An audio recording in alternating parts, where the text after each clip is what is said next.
County Jail, which leads to my question about mass incarceration, because people use the word prison a lot, but they don't include the word jail. And that's part of the trickery, and I wanted to know that, is that trickery being investigated as far as Penal Code Section 1170, which now allows felons to be put in jails for years. So Jerry Brown looks like a hero for reducing the prison population. However, Kings County Jail is building a 1,000-man jail in a county that only has 100,000 people. San Francisco has over 800,000 people, not to include how many come in every day, and their jails only beds a little bit over 1,000.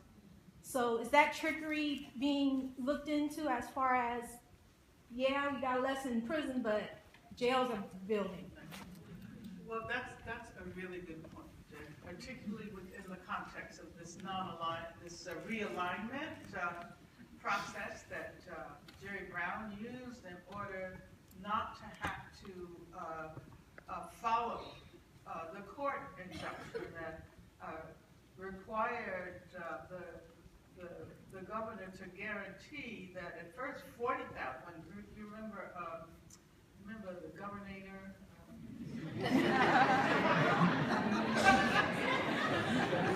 So Schwarzenegger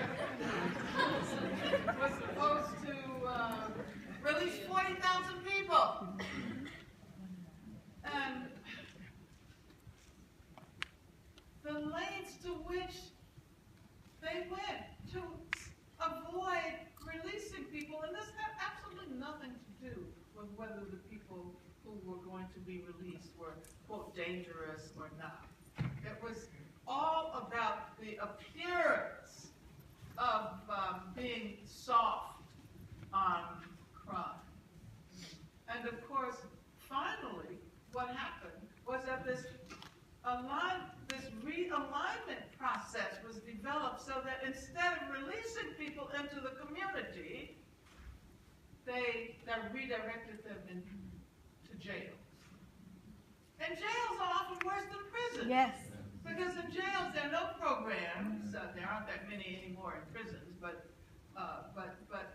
you know, I spent time, as Samuel reminded me, a half a mile from here, in a holding cell. It was like there was nothing there except the cell. That is all. Anyway, if anybody's interested in that experience, I can tell you about that later. But you're absolutely right. Huge numbers of people go through the county jail, the city and county jails, every year.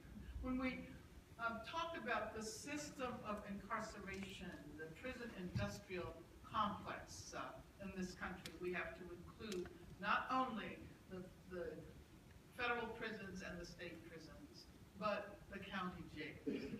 And also jails in Indian country.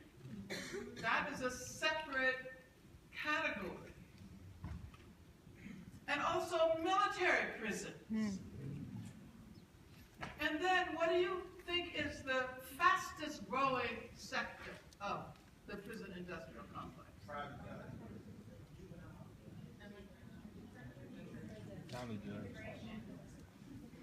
It's immigrant detention facilities. Yes.